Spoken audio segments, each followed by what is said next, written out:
कौन बनेगा नेता। नगर निगम के चुनाव पास आने वाले थे। पूरे कानपुर शहर में टिकट को लेकर मारामारी शुरू थी, लेकिन सबसे ज्यादा चर्चा में वार्ड नंबर 40 की सीट थी।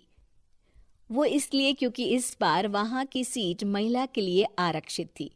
अब सवाल ये था कि चुनाव लड़ेगा कौन।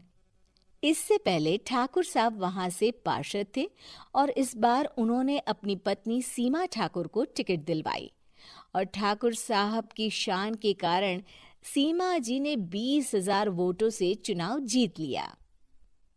अरे बधाई हो सीमा भाभी, अब तो आप वार्ड की पार्षद बन गई हैं। अब तो हमारे काम आप ही करवाएंगी। अरे ये तो सिर्फ नाम की पार्षद बनी है, वो तो महिला सीट आ गई, वरना पार्षद तो मुझे ही बनना था। अब भले ही चेहरा इसका होगा लेकिन पावर तो मेरी ही होगी। अरे वाह भाई साहब, क्या दिमाग लगाया है आपने भी। आइए आप लोग, खाना लगा दिया है सबके लिए। सीमा जी पार्षद बन चुकी थीं, फिर भी उनकी एक ना चलती। सारे काम ठाकुर साहब खुद ही संभाल लेते और जहां जरूरत पड़ती वहां सीमा जी का अंगूठा लगवा लेते। सीमा जी ज्यादा पढ़ी लिखी भी नहीं थी। एक दिन ठाकुर साहब और सीमा एक प्रोग्राम में जाते हैं। अरे ठाकुर साहब, आप आ गए। ओहो, पार्षद मैडम भी आ गई हैं। स्वागत है आप दोनों का। लगता है हमारे पार्षद फंड का सही इस्तेमाल हो रहा है। चलिए अब उद्घाटन करते हैं। ये लीजिए ठाकुर साहब कैची, आप ही सबसे पहले प्रवेश कीजिए। सब लोग आगे निकल जाते हैं और सीमा जी पार्षद होने के बावजूद भी पीछे खड़ी रह जाती हैं। वो देखती हैं कि वेलकम बोर्ड पर उनका नाम है, लेकिन महिला होने के कारण कोई उनका सम्मान नहीं कर रहा। अगले दिन एक आदमी उनके घर आता है। अरे ठाकुर साहब नमस्कार। कल ना हम नोटिस किए कि हमारा घर तो अवैध है और नगर निगम वाले उसे तोड़ने आ रहे हैं। अरे कुछ कीजिए ना ठाकुर साहब। देखो भाई, मैं तो ज्यादा कुछ कर नहीं सकता, पर अगर तुम सबकी जेब गर्म कर दो तो कुछ हो सकता है। कुल मिलाकर 4 लाख लगेंगे। अरे 4 लाख ठाकुर साहब? अरे भाई, मैं अपने लिए नहीं मांग रहा हूँ। दरोगा है, इंजीनियर बाबू है, बड़े साहब है, सबको देना पड़ता है ना थोड़ा थोड़ा। बोलो है मंजूर? तभी वहां अचानक सीमा जी आ जाती हैं। अरे ये आप क्या कर रहे हैं? पहले इन्हीं लोगों से तो आपने वोट मांगे, अब इनसे ही पैसे ले रहे हो। अरे चुप रहो तुम।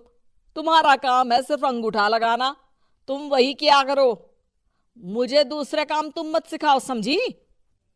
और तुम ना जाओ, अब पैसे लेकर आओ, वरना जेसीबी किसी भी वक्त आती होगी। सब कुछ ऐसे ही चलते रहता है। एक दिन सीमा जी और ठाकुर साहब को एक लोकल मीटिंग में बुलाया जाता है। वहां पर कई और अधिकारी लोग भी मौजूद रहते हैं। अब मैं चाहूंगा कि ठाकुर साहब हमारे बीच 2 शब्द कहें। मेरे प्यारे भाइयों और बहनों, आज मेरा सौभाग्य है कि मैं आप सबकी सेवा दिन रात कर पा रहा हूं।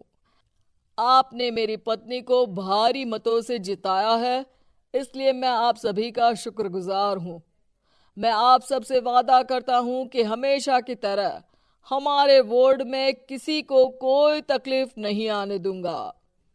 सभी लोग तालियां बजाने लगते हैं। अब मैं माननीय पार्षद मैडम को स्टेज पे बुलाना चाहूंगा। अपने नाम को बुलाया सुनकर सीमा जी एकदम चौंक जाती है। उन्हें बिल्कुल उम्मीद नहीं थी कि इतनी बड़ी जगह उन्हें मंच पर बुलाया जाएगा। जैसे तैसे वो मंच पर चढ़ती हैं। ऊपर जाते ही सीमा जी को सारी पुरानी बातें याद आ जाती हैं कि किस तरह उनके पति उन्हें कभी भी आगे बढ़ने नहीं देते और उनके नाम से गलत काम करते हैं। वो बोलने लगती हैं, मैं आपके वार्ड की पार्षद सीमा हूं। आप में से बहुत कम लोग ही मुझे जानते होंगे, क्योंकि इससे पहले मुझे कभी ऐसा मौका ही नहीं मिला। सारे मौके मेरे पार्षद पति यानी आपके ठाकुर साहब ही लेते रहे, लेकिन आज ये मौका मुझे मिला है तो मैं इसे ऐसे ही नहीं जाने दूंगी। मैं आपको ये बताना चाहती हूँ कि आपके ठाकुर साहब मेरे नाम की आड़ में गैर कानूनी काम करते हैं, जिस पर अंगूठों के निशान मेरे होते थे। इसीलिए मैं अपनी गलती मानती हूँ और आज अपने पद से इस्तीफा देती हूँ, ताकि आगे से कोई गलत काम ना हो पाए।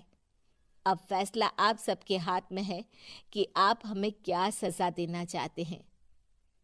सीमा जी की बातें सुनकर ठाकुर साहब के चेहरे का रंग उड़ जाता है और वो शर्म से मुंह नीचा करके वहां से चले जाते हैं और पद से इस्तीफा देकर ही सही सीमा जी अपने आप में आत्मविश्वास महसूस करती हैं।